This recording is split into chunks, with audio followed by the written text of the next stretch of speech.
A mi papá lo conocí a los 10 años. ¿Quién es ese señor? Ay, no, acompáñeme, no me deje sola con él. Yo sí fui una niña bien complicada. Creo que uno de niño, e incluso cuando crece, culpa mucho a los papás por cosas que tuvo que vivir. Recuerdo que me quedaba dormida llorando y cuando me despertaba yo no sabía dónde estaba. Y yo estaba con mi tío la mayoría del tiempo y era un hombre muy agresivo. Por ejemplo, no sé, me agarraba del cuello contra la pared a asfixiarme o sacaba un cuchillo. Noté que tener que llegar a la casa con miedo. Entonces huí. No sé, yo a mis 16 años miraba al cielo y peleaba con Dios terrible y decía, ¿pero por qué a mí?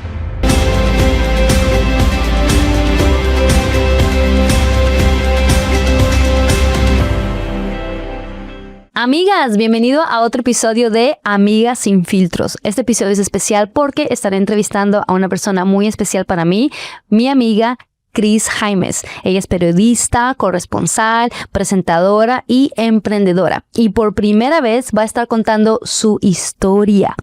Así que van a aprender y van a conocerla de una manera diferente a como la mayoría de las personas en los medios ya la conocen el día de hoy. Ella es un ejemplo de cómo la preparación y la educación puede cambiar el rumbo de tu vida. Cris, gracias por estar aquí. Gracias a ti por la invitación. Qué presentación tan linda. Ya conseguí manager. Bien merecido que te lo tienes. Cris, vamos a ir directo al punto. Cuéntanos un poquito cómo fue tu infancia. Bueno, yo soy de Cúcuta, Colombia, sí, una ciudad que queda en frontera con Venezuela. Y nací en el 94. Mi infancia, tengo recuerdos muy lindos, pero también recuerdos muy dolorosos. A los 4 meses, Venezuela era muy próspera en esa época. Entonces mis papás se conocieron allá. Mi mamá le lleva más de 10 años a mi papá. Creo que mi papá tendría 23 años y mi mamá 33 y se conocieron en un viaje a la playa y dijeron, qué linda y qué guapa está esta muchacha y heme aquí, voilà. Mi mamá siempre trabajó, entonces me dejaron en manos de mi abuela. Estuvo conmigo quizá el primer año y medio de vida. A mi papá lo conocí a los 10 años, más o menos. Me han contado que me llevaban cuando tenía 3 años, pero tengo en mi memoria que lo conocí a los 10 años. Tuve una abuela que me amó mucho. Creo que fue la persona que me malcrió también por el amor que me tuvo. Nunca viví con mi mamá, nunca viví con mi papá. Mi núcleo familiar era mi abuela, mi nona Rosa, así le decimos en Cúcuta a las abuelas, la nona, y mi hermano mayor, Daniel Alejandro. Entonces yo era la niña de la casa. Cuéntame un poquito acerca de cómo era tu relación con tu papá. ¿En qué momento te diste cuenta mi papá no está aquí? Creo que no me hizo mucha falta en la infancia, o así creía yo, porque tenía un hermano mayor. Entonces creo que él fue la figura masculina más cercana que tenía. Cuando conocí a mi papá, mi mejor amiga, mi hermana, mi prima, mi todo, ella se llama Cindy Vanessa Duarte. Ella llega a mi vida cuando yo tengo 5 años, compartíamos mucho y quizás cuando tenía 10 mi papá llega. Y mi papá llega porque cuando él se entera que va a ser papá a los 23 años, él no sabía qué hacer. Mi mamá básicamente lo echa de la casa, le dice váyase de acá y él se devuelve a Bucaramanga, que es, mi familia es de Santander, entre Santander y norte de Santander en Colombia. Mi papá, de una familia pobre pero hermosísima, los sacerdotes de una iglesia le pagan la universidad para que estudie psicología. Y en el último año empieza a hacer unas prácticas o residencia y empieza a atender a niños abandonados del bienestar familiar en Colombia, que son niños, mi país lastimosamente tiene mucha violencia y hay muchos niños que huyen o son abandonados o se los quitan a madres o padres que quizás están en las drogas y estos niños terminan en esta organización. Y él empezó a trabajar como psicólogo con esos niños y dijo, no puedo, me siento muy hipócrita, tengo una hija que abandoné, así que voy a regresar a buscarla. A su novia de ese momento, que hoy es su esposa, le dice, mira, me voy para Cúcuta, a buscar a mi hija, porque primero tengo que apoyar a mi hija y después sí puedo trabajar con otros niños. Y así volvió, llamó a mi nona y le dice, vea, doña Rosa, ¿será que puedo ir a compartir con la niña? Quisiera recuperar tiempo con ella.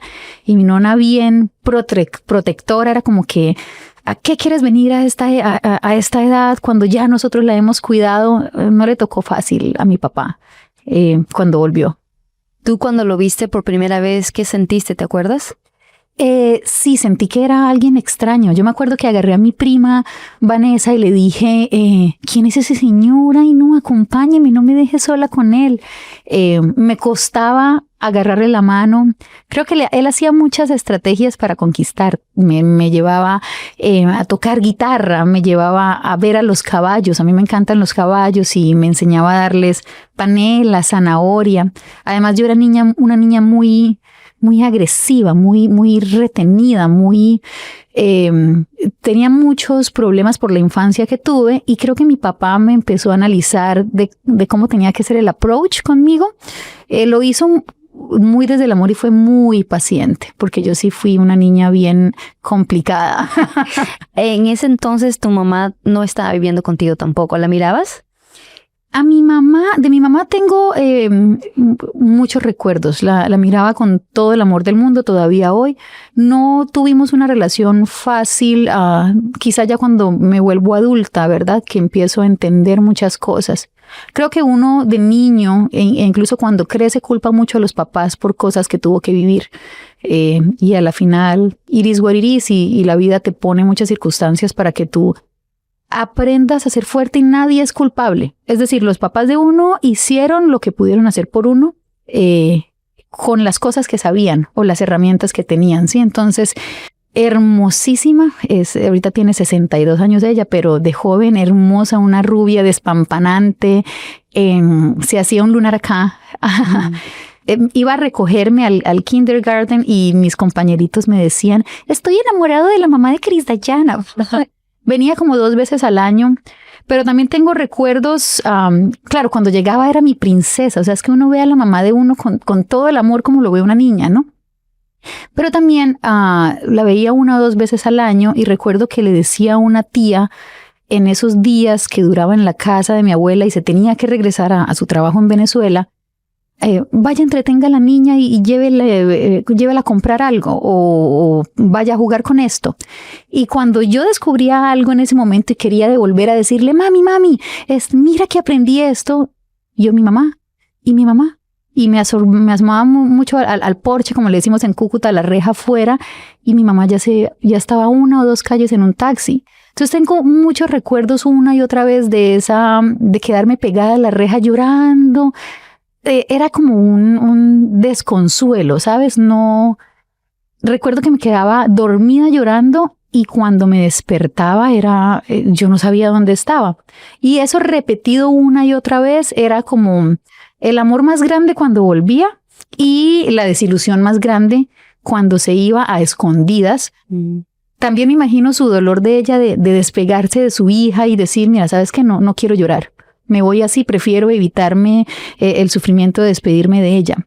Entonces desarrollé habilidades y me creí muy inteligente a los 5 o 6 años. Ya me van a quitar a mi mamá, entonces ya no me voy a dejar distraer. No voy a estar acá hipervigilante. Y era cada vez más difícil para mi hermano o para mis tíos despegarme de mi mamá, porque empecé a analizar cómo funcionaban los truquitos que me hacían para que yo no me dara cuenta cuando ella se iba. Esos son los recuerdos que tengo de mi mamá. Me compraba muchas cosas, no sé, en esa época Shakira estaba muy de moda y todas estas cositas que se ponían en la cadera, videojuegos, jugábamos a los tacones y al maquillaje. O sea, los días que la tenía era una niña muy feliz. El resto del año también mi abuela y mi hermano hacían lo que podían, pero se sentía diferente cuando ella no estaba. ¿Y qué soñabas de niña? ¿Cuál eran tus sueños? Soñaba estar en la televisión. Quizá, pero de niña como ser cantante, agarrar un micrófono, modelar, jugaba mucho a las muñecas. Soñaba mucho un cuarto de niñas muy lindo que no tuve, porque eso que te cuento con mi mamá, esa prosperidad duró más o menos hasta mis 6 años, ¿sí? Pero yo nunca tuve un cuarto con cosas rosaditas, ¿no? De la Barbie, bien lindo. Entonces, siempre soñé con un cuarto con todos esos juguetes. ¿Quién dirías que en tus primeros años, quién te inspiró? ¿Quién te motivaba? Who did you look up to? Es complicado. Mis primeros años, de hecho, yo diría que desde que nací hasta mis, 15 años quizá, estuvieron, de pronto antes, hasta mis 13, 14, estuvieron llenos de mucha violencia. Entonces, Cúcuta, que es la ciudad de donde yo estoy, y muchas ciudades de Latinoamérica tienen en sus casas padres o tíos o primos que pueden ser violentas o violentos y pasan cosas dentro de las casas que a veces los mismos adultos no saben. Entonces yo me acuerdo que como yo no conocía a mi papá en mi mente, ¿cierto? A mí me dicen, no, pero usted la trajeron a Bucaramanga a los 3 años. Yo no me acuerdo. Como yo no conocía a mi papá, entonces en la casa éramos mi abuela, mi hermano mayor y yo. Y cuando yo tenía 8 años, llega un tío de Venezuela, que era el tío menor de mi abuela, y se lo trajeron de Venezuela por problemas de drogadicción. Y era mi tío favorito de la vida. Era así, yo para arriba y para abajo con él. Era maravilloso el primer año, me alzaba, jugaba conmigo. Y claro, quizá porque yo no tenía esa figura paterna en ese tiempo, me apegué muchísimo a él. Pero mi tío empezó a tener más problemas de adicción y a volverse más violento. Y era una infancia que no se la desearía a ningún niño, porque mi abuela iba más para vieja, digamos 80, 81, 82. Entonces físicamente no era fuerte para protegerme, ¿no? Mi hermano estaba en su mundo en la universidad y casi no lo veía, casi no iba a la casa, entonces también sentía que no me protegió, y yo estaba con mi tío la mayoría del tiempo y era un hombre muy agresivo. Por ejemplo, no sé, me agarraba del cuello contra la pared a asfixiarme o sacaba un cuchillo.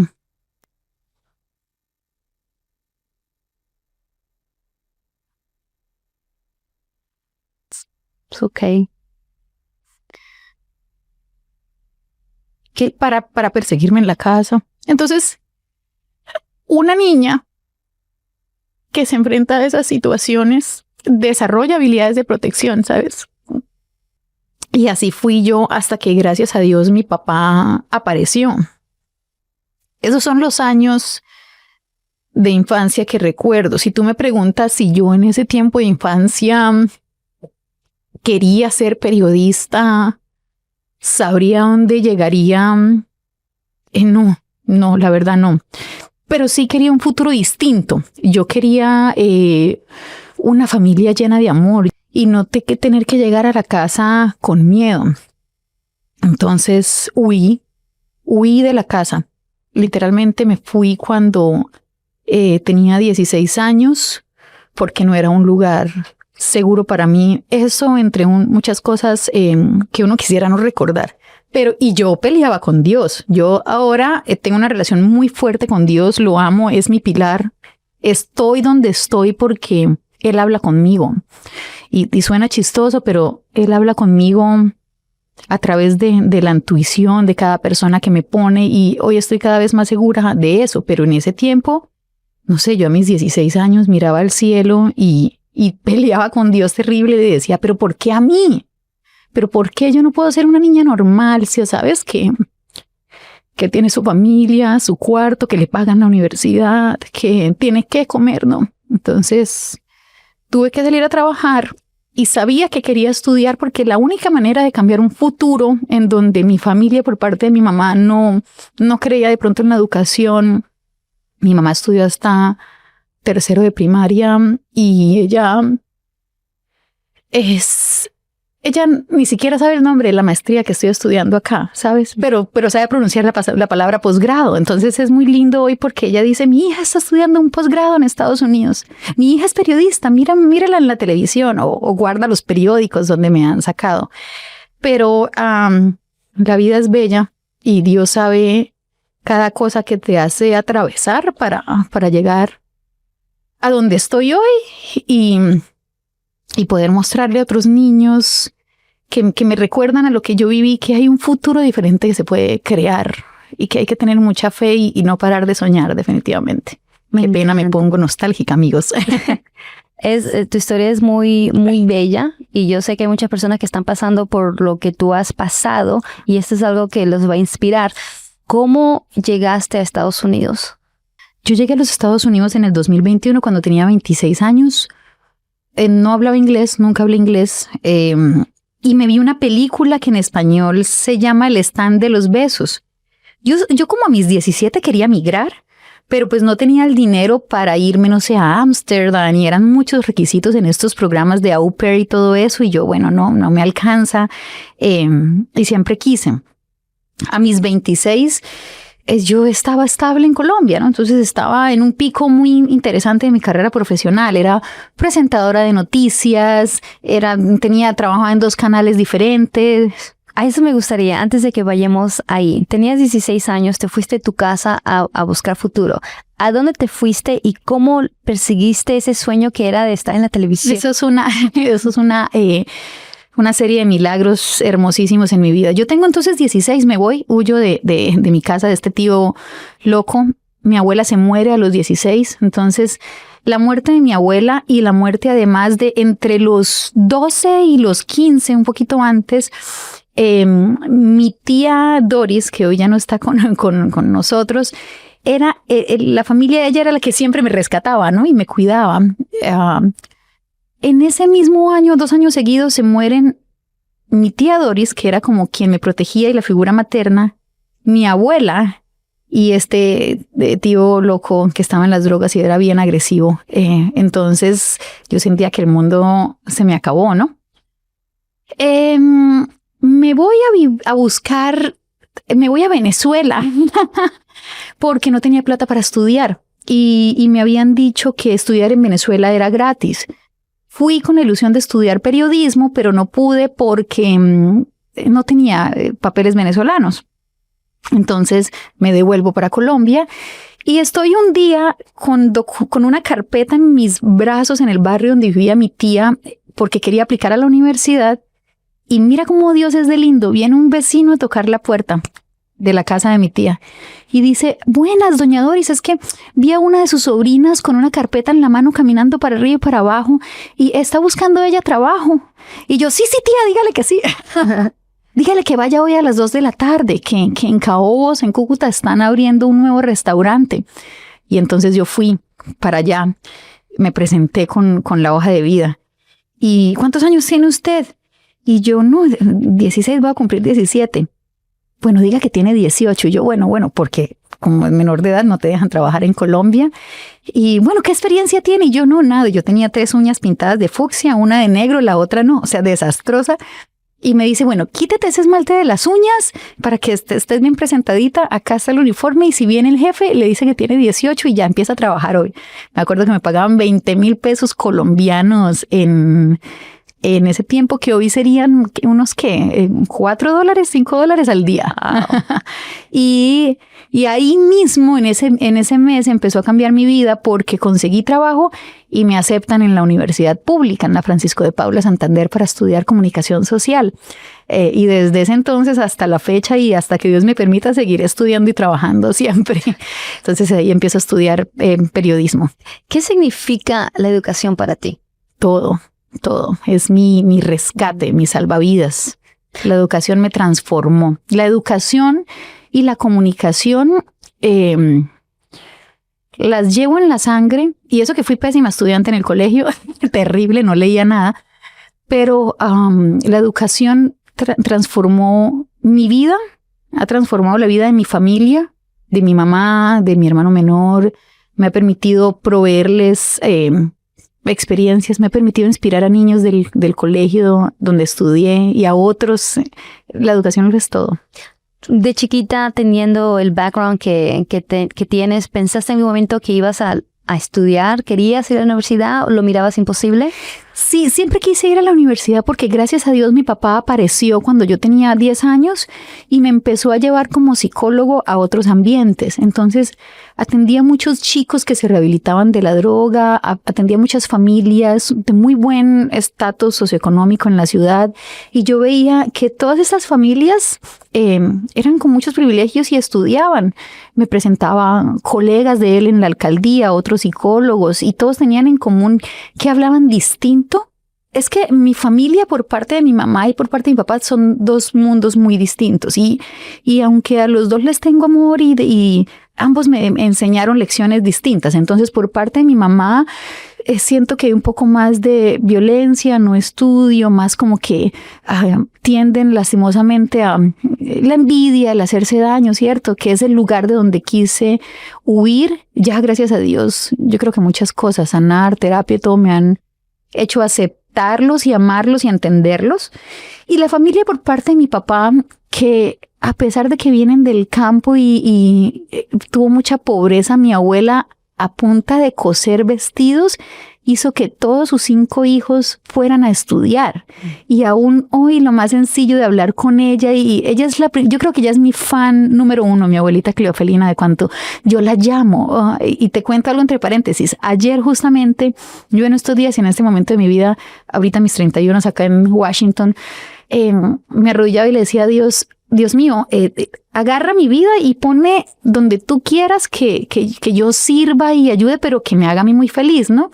Y claro, estoy en el mundo de las inversiones, el mortgage es hermoso, me encanta ayudar a las familias, me encanta estudiar.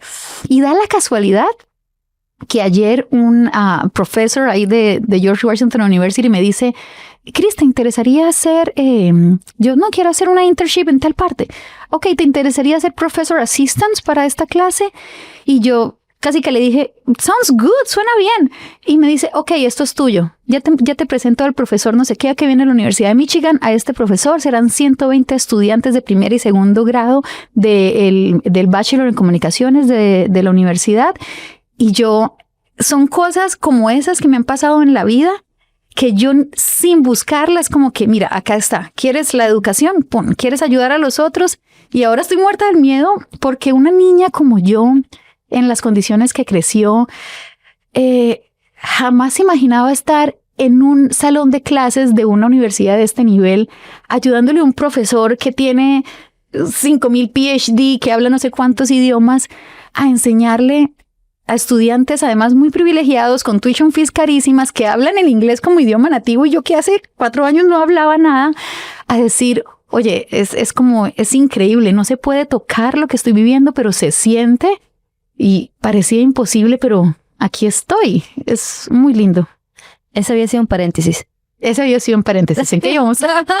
Siempre quise estudiar porque mi papá me mostró esa parte, ¿sabes? Me presentó con gente que yo digo, wow, sí existe un mundo distinto, no esto que yo conozco, donde el tío te persigue con el cuchillo y yo no sé qué, y se hablan palabras muy grotescas y sí, había otro futuro diferente. Y por ahí empecé. Luego me sale este trabajo que fueron las herramientas para pagar la universidad. Además, en la Universidad Pública de Cúcuta yo me pasé con todo. No tengo nada, mejor dicho, soy no sé qué víctima, porque no me alcanzaba el dinero para pagar el semestre. Y me acuerdo que el semestre, y Dios bendiga las universidades públicas que le permiten a chicas como yo, ¿cierto?, acceder a educación, me valía 300,000 pesos. Que en dólares, ¿cuánto serían? $80 el semestre, quizá, Okay. A hoy. Y claro, ¿qué tenía que yo hacer? Trabajar para pagar mi habitación rentada. Me acuerdo que la habitación que renté tenía un colchón y una sábana con la que tapé una ventana porque no tenía cortinas. Y a partir de ahí, desde el primer día que pisé la universidad, salía corriendo en el bucecito para cumplir con el trabajo, me llevaba los cuadernos y los escondía debajo del lugar donde decía bienvenido al restaurante, ¿cierto? Y cuando los comensales se ocupaban a comer, yo aprovechaba a hacer trabajos de la universidad y tareas y la volvía a esconder. Y siempre Dios me bendijo con muchas señoras, mamás de mis amigas, que aunque mi mamá por su trabajo no pudo estar presente o mi abuela y mi tía se murieron, estas señoras dígale a su amiga Cris que venga. Yo como muchísimo, no soy muy de buen comer. Entonces hice sancocho, hice bandeja paisa. Dígale a Cris que venga a comer acá. Y yo, no me digan más, para allá voy. Y para allá me iba y me quedaba a dormir. Y hasta el sol de hoy, a mis 31, todavía tengo esa bendición. O sea, qué lindo. Tengo muchas familias que acá en el DMV, Cris, ven, Cris, vamos, Cris, te invitamos. Y digo, eso es un ángel que Dios tiene conmigo siempre. Sí, tu mentalidad atraes. ¿Por qué decidiste venir a los Estados Unidos? Siempre quise ser bilingüe. Esa fue la primera razón. Siempre quise conocer cómo sería este mundo estadounidense, ¿no? Empecé a viajar. Antes había hecho como unos viajecitos a Europa y todo, y veía como las aerolíneas te hablan en inglés. Y pasó que yo entré, cuando yo salgo de la universidad, yo vivía en Cúcuta, me voy para Bogotá a trabajar en El Tiempo, que es el periódico más grande de Colombia. Y yo mal vestida, yo el leggings fucsia, ni me acuerdo de mi yo de esa época. Y mi jefe, el director de una revista que ya no existe, pero que era muy importante de la casa editorial, estaban como las competencias, Televisa, Revista Lobo, Revista Elenco, era donde yo trabajé. Todos vestidos tan elegantes en ese mundo de los medios de comunicación, y yo solo miraba alrededor. Todos se expresaban muy bien. Entonces yo me tuve que sofisticar en el proceso. Yo tuve que aprender a expresar muy bien, a trabajar mejor en el español, a leer las manners, ¿no? Es decir, todo este protocolo que se movía en el mundo en la industria de los medios de comunicación. Yo soñaba con entrar a los medios, pero hay tantas niñas y chicos que sueñan entrar, y en Colombia hay ¿qué? 5 medios grandes. Yo me acuerdo que el día que yo me fui para Bogotá, confiada a ojos cerrados de que yo iba a entrar, pero yo no sabía. Y apliqué, me llamaron, me dijeron, Cris, pasaste el primer filtro. Y yo, excelente. Y ya no me volvieron a llamar. Y yo estaba en Cúcuta y yo dije, no, adiós, me voy para Bogotá. Pero la llamaron. No. Pero entonces, ¿para qué se va si no la han llamado? Espere que la llamen. Adiós. Yo agarré los pesos que tenía y con 2 maletas dejé Cúcuta y me fui para Bogotá. Y empecé a tener entrevistas para buscar mi internship, y a 5 empresas le dije que sí. Hidrocarburos, comunicaciones, me pagaban más y todo. Y a todas les dije que sí, porque para una empresa es más fácil buscar el intern que para uno de intern encontrar una empresa. Pero yo seguía esperando que la casa editorial El Tiempo me dijera, ven a trabajar con nosotros, y nunca me llamaron. Y eran como 10 días que yo estaba en Bogotá. La plata se me estaba acabando.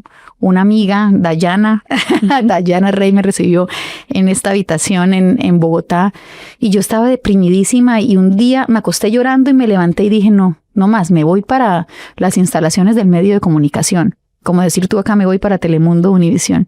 Y me fui para El Tiempo con mi pantalón rosado y me paré allá con la niña del front desk a decirle, mire, señorita, es que ustedes me llamaron y me dijeron que yo había pasado el primer filtro, pero jamás me llamaron más. Ay, qué pena, es que la convocatoria ya se cerró. Y yo ahí en ese edificio, delante de toda esta gente bien vestida, empiezo a llorar. ¿Cómo me van a hacer eso? Pero ustedes me dijeron, yo vengo de Cúcuta, no tengo plata, la gallina, el marrano, no, whatever, pero, o sea, no tengo cómo devolverme, no. Y yo lloré, y esta niña era como, señorita, cálmese, ya llamo. ¿Quién la atendió? Me acuerdo que era un señor de nombre Gabriel. Ya llamo, siéntese. Y se fue. Mire, tengo una niña acá, llorando, haciendo pataleta, que nosotros le habíamos dicho que aprobó el primer filter de la entrevista. Y yo llorando por allá lejos la miraba. y se demoraba, bajó y me dijo, niña, vea, me entregó un papel. Hay una sola vacante disponible todavía. Preséntese mañana allá al frente en las instalaciones del periódico donde queda City TV, ahí en el 2º piso. Y yo, gracias. Yo tengo fama de ser impuntual. Amiga, ese día llegué 1 hora antes. Y ese día, gracias a Dios, me levanté y me fui allá a buscar la oportunidad. Al día siguiente, madrugué mucho, me fui en el Transmilenio, llegué a la casa editorial El Tiempo. Me recibieron, y cuando estaba caminando por ese medio de comunicación tan grande, acá veía cámaras, acá los editores y los jefes de misión corriendo, a los redactores, todas las teclas sonando. Yo iba caminando y las lágrimas como en búsqueda de la felicidad ¿cómo se llama la película en inglés? En Pursuit of Happiness. Yes, Pursuit of Happiness. Así cuando él va caminando que entra a trabajar a Wall Street, así me sentí yo caminando ese día. Se me bajaban las lágrimas solo caminando. Y llegué, me recibe el asistente del director de la revista y yo así nerviosísima. Ya viene Diego León. Ok.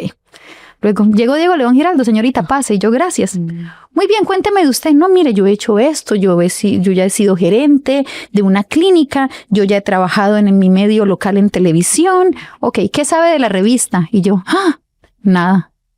Bueno, le cuento que nosotros hemos tenido a Shakira, a Carlos Vives, a todos. Y yo, ok. ¿Tiene experiencia en entertainment, en entretenimiento? No, señor. Muéstreme qué ha escrito. No, nada de entretenimiento. Ok. Bueno, espere allá y esperemos a la otra niña que viene para la entrevista. Yo no tenía nada de idea del mundo de la farándula. Nada. Yo no conocía la dinámica de Bogotá. Una niña provinciana que ¿sabes? La niña llegó tarde. Y Diego León Giraldo dice, bueno, yo detesto que la gente llegue tarde. El puesto es tuyo. Bienvenida a la casa editorial El Tiempo. Y ahí empezó mi carrera en los medios. Gracias a Dios. Y ni eso hace que llegues a tiempo ahora. Y ni eso. Ya voy a volver a trabajar en eso. Que Diego León no me escuche porque me regaña. Qué lindo, Cris. Me encanta, me encanta. Dime cuál ha sido tu obstáculo más grande mientras has estado tratando de estudiar. ¿Ha habido algún impedimento que has tenido que luchar? El síndrome de la impostora, el creer que no soy capaz. Ese ha sido mi obstáculo más grande. El creer que no puedo o no podía aprender inglés. Yo creo que es eso, porque ni siquiera yo no leía y yo ahorita leo mucho porque desarrollé el hábito. Creo que todo se aprende cuando tú lo crees. Pero mi obstáculo más grande ha sido convencerme a mí misma de que soy capaz de hacer investigaciones, de leer artículos difíciles, de aprender una industria distinta, ¿no? Como el mortgage, como las stocks, como la industria de salud. Yo he trabajado en diferentes y ese ha sido, cuando lo creo, las cosas fluyen más. El tiempo, a mí me gusta hacer y meterme en todo, entonces el aprender a decir que no, que a veces la gente no lo toma bien porque te piensa que eres egoísta. No, Cris, ven acá, Cris, ayúdame con esto, Cris. Y tú a veces, por querer ayudar a todo el mundo, no priorizas tus cosas y las descuidas. Así que el aprender a decir que no y el síndrome de la impostora han sido mis dos grandes obstáculos. ¿Qué herramientas has usado para que superes esos, el síndrome? Yo me inspiro mucho a través de libros. Por ejemplo, me leí el de Malala o muchos libros que leo de la Segunda Guerra Mundial, libros de gente extraordinaria. Uno de mis favoritos es Outliers de Malcolm Gladwell. Y todos estos libros me han ayudado a sentir que soy capaz. Veo muchas películas y cuando se me está olvidando que soy capaz de las cosas, revisito esas películas o vuelvo a releer esos libros que me hacen acordarme de que soy capaz. Llamo a alguien que me inspire. Llamo a alguien cuando veo las cosas difíciles que le pregunto, ¿cómo haces? ¿Cómo haces para no tirar la toalla? ¿Cómo haces para seguir ahí? Y esas palabras me reconfortan y se me pasa. Lo importante es descansar y no abandonar las cosas. Me encanta eso. Descansar. ¿Qué le dirías hoy a tu niña interior? Que crea en ella firmemente hasta el final. Que estoy muy orgullosa de ella por todas las cosas horribles que ha podido superar. Y me está viendo acá. Triunfando. Ay, me hiciste llorar a todos. Ok. ¿Qué mensaje le darías a una joven que no ve un futuro para ella? Sabes que esa es una pregunta que me hago muy seguido. En el 2023 visité la escuelita donde estudié.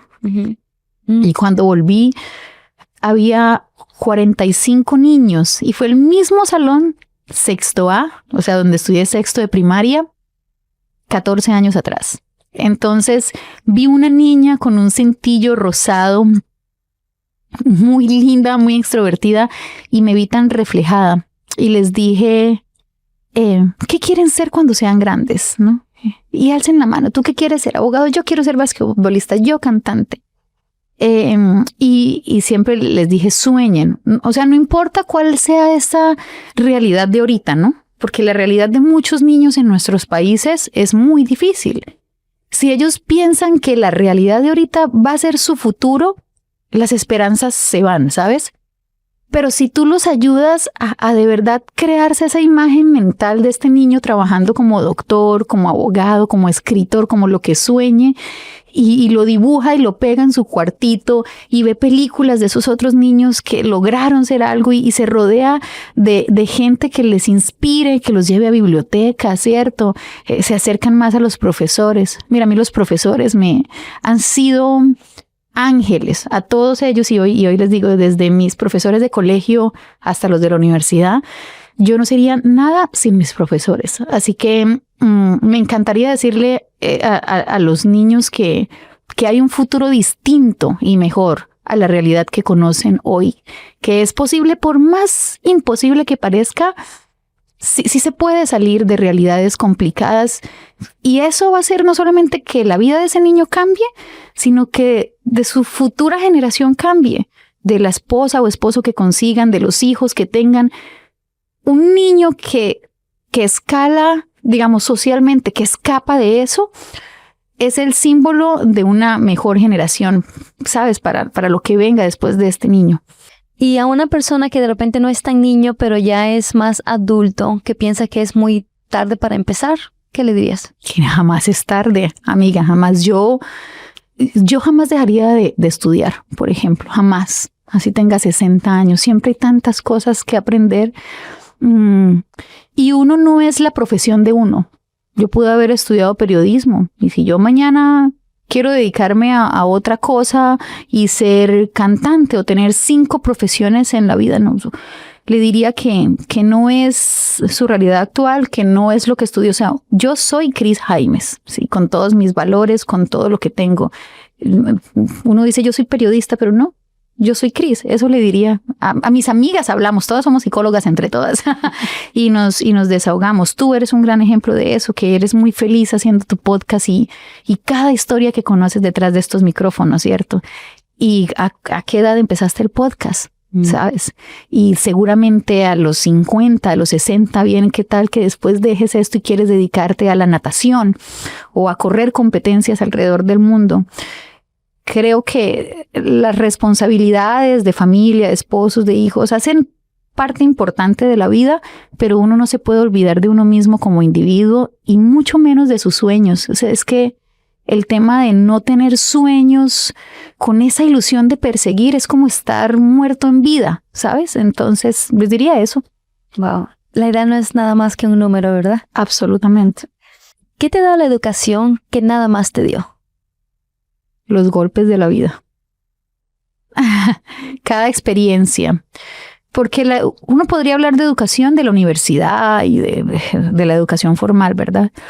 Pero la educación real como persona me la han dado los momentos más difíciles de la vida. Me la han dado el tener la opción de reaccionar en un momento difícil y tratar a alguien mal o no y decidir tratarlo bien, ¿sí? Me lo ha dado el ser capaz de levantarme aún todo se destruya y empezar de cero, así haya mucha incertidumbre. Las experiencias. Yo estudié periodismo en la universidad y le debo todo el tema teórico y el ejemplo de mis profesores, pero yo aprendí a ser periodista en la calle. Yo aprendí a ser periodista diciendo, señor, ¿usted qué opina? Ay, no, a mí no me entreviste. Y poder enfrentar, o diciéndome al aire, Cris, siga hablando porque su compañero, el que viene después de usted, se cayó y lo perdimos. Y empieza a improvisar y estar al frente con un país viéndote, decir, bueno, recordemos, hay un accidente de tránsito en la 68 con no sé qué, vamos a buscar reacciones del público. Eso me lo dio la vida y la experiencia real. Es una combinación.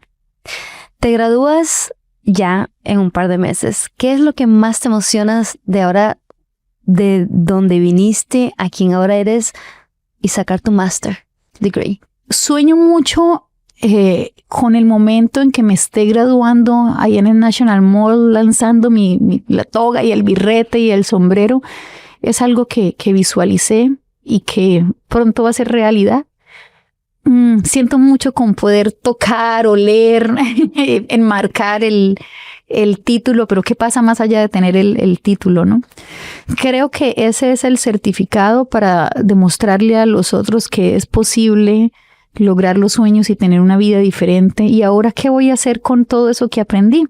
Quiero retribuirlo a todos, a los que necesitan ser inspirados. A eso me quisiera dedicar, ya sea desde el periodismo, desde las inversiones, desde la diplomacia, desde lo que sea que Dios tenga, desde enseñar en la universidad también, ¿no?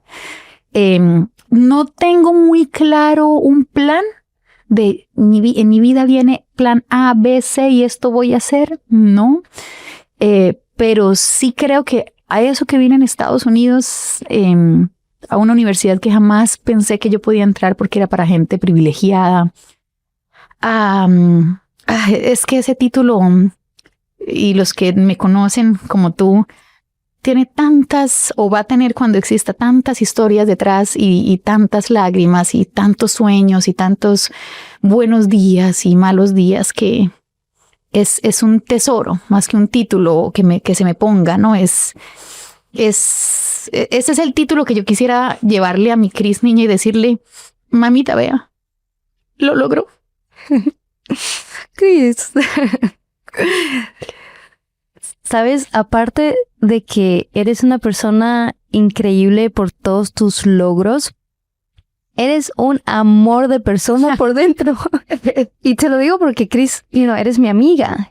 Conozco tu corazón. Independientemente de lo que la gente puede decir afuera. Es una creída, es una esta. Si alguien tiene algo malo que decir de ti, no te conoce. Y si no te conoce, no debería estar diciendo nada malo de ti. Y estoy muy orgullosa de ti y estoy muy agradecida que hayas usado Amigas Sin Filtros para contar tu historia por primera vez. Así que te quiero mucho. Ay, yo a ti. Gracias. Y este proyecto me parece hermosísimo porque es abrir los micrófonos a personas como nosotras que pueden abrirse con las historias reales de la vida. Porque lo que uno ve en redes sociales, muy lindo y todo, es eso, lo que uno decide mostrar. Abrirse y ser vulnerable no es fácil. Pero cuando tú le hablas con la historia real de la vida a otros, es cuando los otros más se conectan contigo y pueden decir, oye, sí es cierto, y si ella pudo, yo también quiero. Y esa es la comunidad que necesitamos y los líderes que necesitamos. Y esa es la idea, que las personas se sienten menos solas, que se den cuenta que aquí hay un montón de ejemplos de personas que lo hicieron. Entonces tú también puedes y no te des por vencido. Y gracias por ser parte de esta comunidad, Cris, y por ser parte de mi vida. Te adoro. Gracias.